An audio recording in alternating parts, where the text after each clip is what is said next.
Buenos días, mi nombre es Juan David Espinar y el día de hoy voy a hablar acerca del tema de la policitemia respecto a la materia de histoembriología 1 a cargo del docente, el doctor Jairo Alberto García Gacho.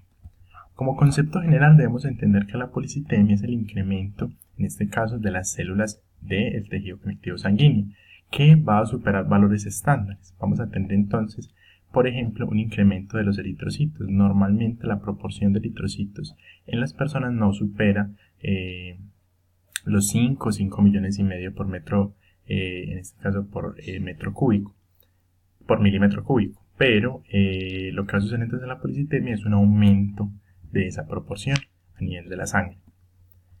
Ahora, debemos tener en cuenta que este aumento del tejido conectivo sanguíneo va a estar relacionado con un tipo de tejido, como bien decíamos, un tejido, en este caso conectivo, que va a tener una serie de los llamados elementos formes, constituido por glóbulos blancos, plaquetas, eritrocitos, y pues acompañados de un plasma que van a estar transportados por un vaso sanguíneo. Por lo cual entonces, al aumentar todas estas células que van a estar presentes en el tejido conectivo sanguíneo, pues entonces van a aumentar proporcionalmente las células dichas anteriormente. ¿Cómo se detecta esto entonces? Se pueden sacar entonces los componentes estructurales de la sangre a través de una flebotomía, se centrifuga entonces en este caso la muestra y se mira cómo va a ser la proporción en este caso de eritrocitos respecto a esa concentración de sangre que también se conoce como hematocrito. Un hematocrito normal sería entonces del 45% y al tener hematocritos superiores al 50% tendríamos una policitemia al tener estar aumentadas esas células sanguíneas. Ahora bien, dentro de las funciones generales del tejido conectivo sanguíneo, al cual está referido en este caso la enfermedad de la policitemia, debemos tener en cuenta que la sangre se encarga de transportar diferentes sustancias, se encarga de la migración de células y también funciona como termorregulador. Ahora bien, el aumento más notable de la policitemia, como se mencionaba anteriormente, es los eritrocitos.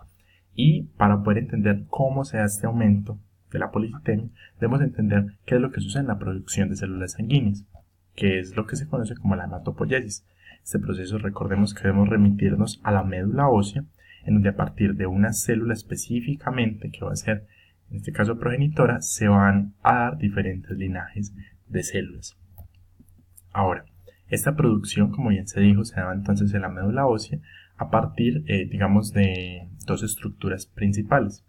Una parénquima, que viene siendo en este caso la parte funcional, y una estroma, que viene siendo la parte de sostén. ¿Cómo van a estar constituidas estos elementos en la médula ósea? Primero vamos a tener entonces una arteria nutricia, que esta arteria nutricia a través de una arteria radial va a brindar nutrientes a un capilar cortical, y en este lado vamos a tener los sinusoides venosos, entre los cuales van a estar ubicadas las células de la médula ósea, en donde se va a estar dando la producción de células sanguíneas y la maduración de las mismas. Ya cuando estas se encuentran listas para entrar al torrente sanguíneo, entran a los capilares venosos y ya están listos para retornar a una vena emisaria. Ahora, como bien se mencionaba,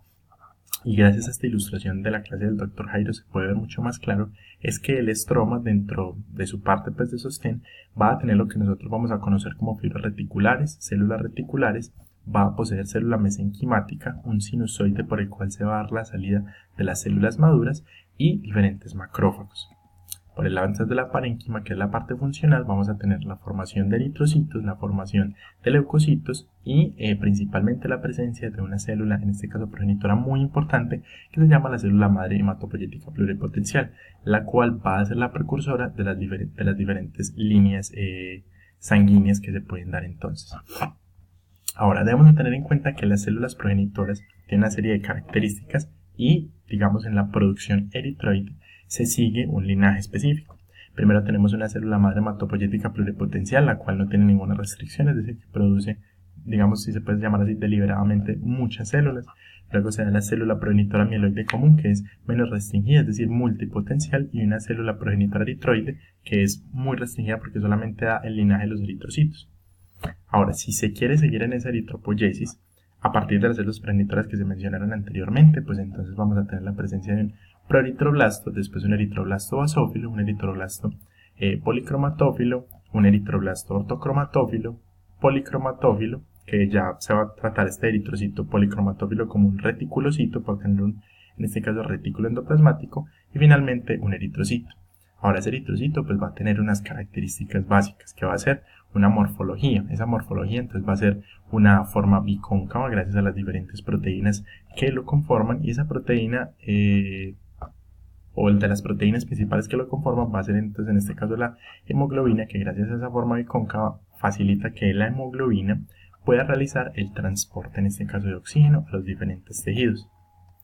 Ahora, dentro de la eritropoyesis debemos de tener en cuenta que es mediada por una hormona que se llama la eritropoyetina, la cual es producida en el parénquima renal, es decir, que cualquier método o cualquier estructura fisiológica que promueva la producción de eritropoyetina, pues entonces va a producir una mayor producción en este caso de eritrocitos a partir de la eritropoyesis. Ahí es donde entra entonces la policitemia, de la cual debemos distinguir dos grandes ramas, la policitemia vera y la policitemia secundaria. En primera instancia, la policitemia vera la vamos a tratar como un síndrome mieloproliferativo, es decir, que en la línea mieloide, o sea, de las células progenitoras mieloides, va a haber una alteración, y al haber una mutación en este tipo de gen, va a haber entonces una proliferación acelerada de estos tipos de células debido a este cáncer. Entonces, al haber un cáncer, va a haber una proliferación acelerada de esas células mieloides, y si se aceleran las células progenitoras y va a haber muchas células progenitoras, va a incrementar pues exponencialmente la producción de eritrocitos. Por el caso contrario o paralelo, si se puede llamar así, la policitemia secundaria va a ser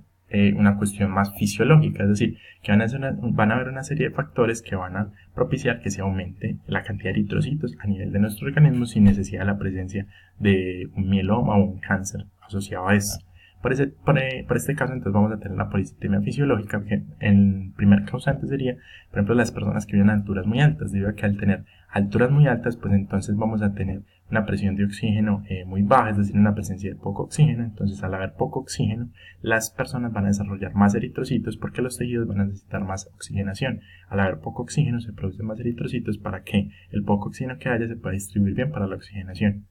Lo mismo sucede entonces en pacientes con una insuficiencia cardíaca congestiva, ya que al haber un daño de válvulas que sean defectuosas o alguno de estos otros casos, pues entonces va a haber una disminución del flujo sanguíneo. Al haber una disminución del flujo sanguíneo, pues entonces los tejidos no van a tener la misma oxigenación que deberían tener, entonces se producen más eritrocitos, es decir, se estimula la parénquima renal para que se produzca más eritropoyetina, haya más eritropoyesis, y así pues entonces van a haber más eritrocitos para transportar el poco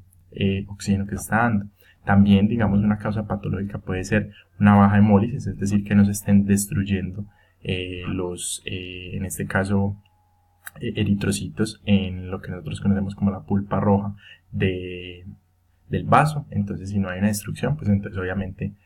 va a aumentar la cantidad de eritrocitos. Otra causa es la enfermedad pulmonar obstructiva crónica, que se da mucho en las personas que son fumadoras, y básicamente hay una obstrucción de las vías aéreas. Entonces el eritrocito no se alcanza a oxigenar bien, y si no se alcanza a oxigenar bien, el cuerpo estimula la parénquima renal, se producen más eritrocitos a partir de la eritropoyetina, y pues entonces se van a producir más eritrocitos para poder distribuir ese poco oxígeno que se está dando por la baja oxigenación, por la obstrucción de la vía aérea. Entonces lo que sucede básicamente es se estimula pues a partir de todas estas causas que se presentaron, se estimula el riñón, la parénquima del riñón, se produce más secreción de eritropoyetina, la médula ósea funciona como órgano diana, es decir, va a ser la que le llegue el primer mensajero, y se va a producir más eritropoyetina para que se incremente la eritropoyesis. Existen diferentes síntomas asociados, como lo puede ser la picazón,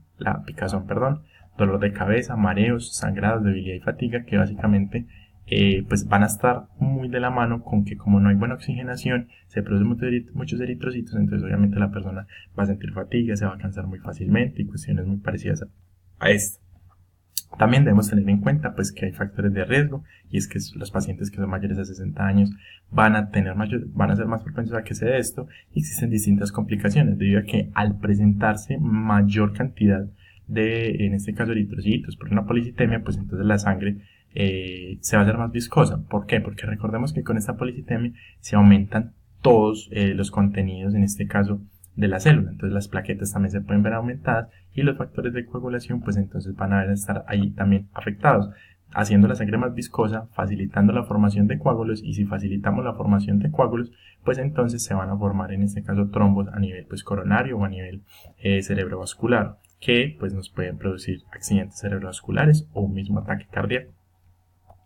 Luego tenemos otra complicación que es una esplenomegalia, es decir, pacientes que tengan el vaso muy grande. Entonces, pues básicamente la hemólisis no se puede dar de forma efectiva debido a que, digamos que el espacio de la pulpa roja esplénica pues no va a ser suficiente para que se dé la hemólisis, entonces va a haber un incremento de eritrocitos. Y básicamente el diagnóstico se da, como se mencionaba al principio, a partir del hematocrit, mirar la proporción de eritrocitos que se tiene y pues respecto a un contenido sanguíneo, y si supera el 50%, pues entonces podríamos hablar de una policitemia. Ya a partir de esto, pues se debe clasificar si estamos hablando de una policitemia vera, es decir,